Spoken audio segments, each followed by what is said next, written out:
اعوذ باللہ من الشیطان الرجیم بسم اللہ الرحمن الرحیم۔ میں نے کسی موقع پر یہ عرض کیا تھا کہ قرآن مجید میں یہ مکی اور مدنی صورتوں کا جو مزاج ہے، اس میں جو ایک فرق ہے، اس کی تاثیرات میں جو فرق ہے، واقعہ یہ ہے کہ وہ اس دورہ قرآن ہی میں سمجھ میں آتی ہے، ورنہ آدمی جب پڑھتا ہے تھوڑا تھوڑا کرتا ہوا پڑھتا ہے تو وہ ساری چیزیں اس تیزی کے ساتھ، اس سیکوینس کے ساتھ سامنے نہیں آتی۔ بہرحال مکی قرآن کی اپنی ایک شان ہے، مدنی صورتوں کا اپنا ایک رنگ ہے۔ اس کو میں نے تعبیر کیا تھا کہ دو جنتیں ہیں قرآن میں، جنتان،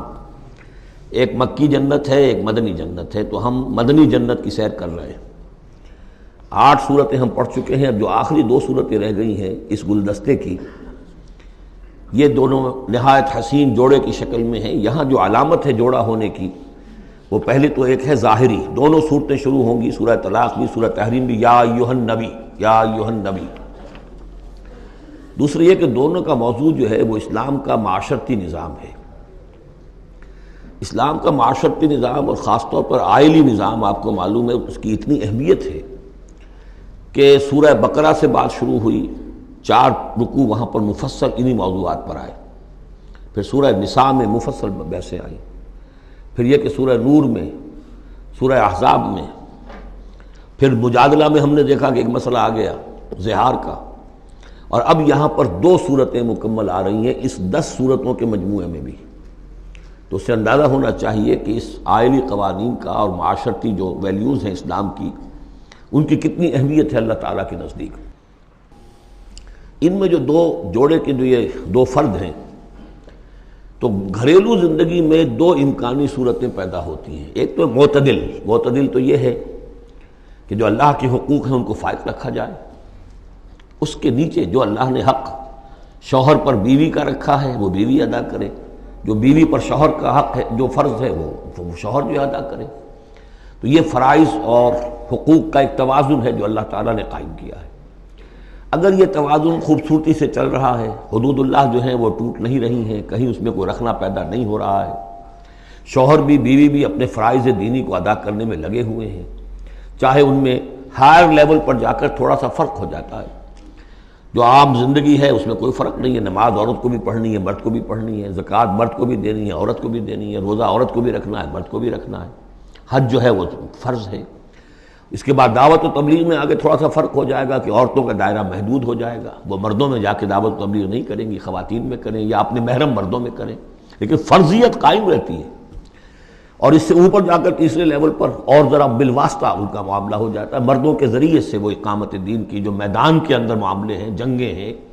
اور میدان میں جا کر مقابلے ہیں، وہاں ان کا جو رول ہے وہ بالواسطہ ہو جائے گا۔ ان کے بیٹے، ان کے بھائی، ان کے شوہروں کو زیادہ سے زیادہ وہ آزادی دیں، انہیں ریلیو کریں اپنے بوجھ سے، اولاد کی پرورش کا بھی سارا بوجھ اپنے اوپر لے لیں، شوہر کا حصہ جو ہے وہ بھی خود ادا کریں تاکہ شوہر یکسو ہو کر اپنا زیادہ سے زیادہ وقت جو ہے اقامت دین کی جد و جہد میں لگا سکے۔ تو یہ تو ہے نارمل جو چاہیے۔ اب اب نارملٹی یا ادھر ہوگی یا ادھر ہوگی۔ ایک طرف کو ہوئی، فرض کیجئے لیفٹ کی طرف ہو گئی، اس کی معنی کیا ہے کہ مزاج نہیں مل رہا، ہر وقت کی چک چک ہے، خام خواہ جو ہے گھر جو ہے اس کے اندر اختلاف ہی اختلاف ہے، ہر وقت کی لڑائی چل رہی ہے، تو اس سے بہتر ہے طلاق ہو جائے۔ وہ ہے طلاق، سورہ طلاق،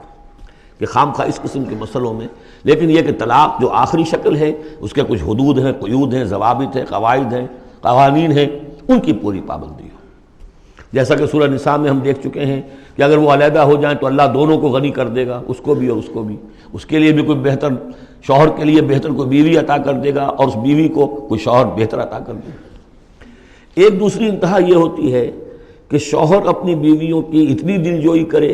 اتنی ان کی جو ہے پیمپرنگ جس کو کہتے ہیں کرے، کہ اس میں حدود اللہ بھی ختم ہو جائیں، شریعت کے تقاضے بھی ختم ہو جائیں، شریعت کے احکام بھی کہیں جو ہیں پامال ہو جائیں۔ سب سے بڑھ کر یہ کہ جو اپنے فرائض ہیں، دعوت و اقامت دین کی جد و جہد کو ان کو وہ ادا نہ کر سکے، تو اہل و عیال کا اتنا لحاظ، یہ غلط ہے۔ تو 2 انتہاؤں کو یہاں پر لیا گیا ہے۔ پہلی انتہا میں بھی بات کی گئی ہے حضور سے، دوسری میں بھی، اگرچہ پہلے کا سوال حضور کے لیے ہے ہی نہیں،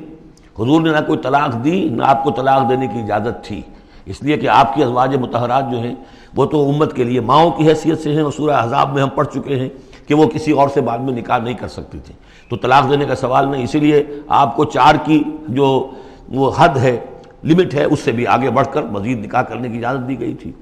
بہرحال یہ رب دیکھ لیجئے گا۔ اب آ کے ہم چلتے ہیں، وقت کی کمی کے پیش نظر زیادہ تمہید میں وقت نہیں لینا چاہتا۔ ان صورتوں پر میرے بڑے مفصل دروس موجود ہیں، وہ آپ دیکھ سکتے ہیں۔ صدق اللہ العظیم۔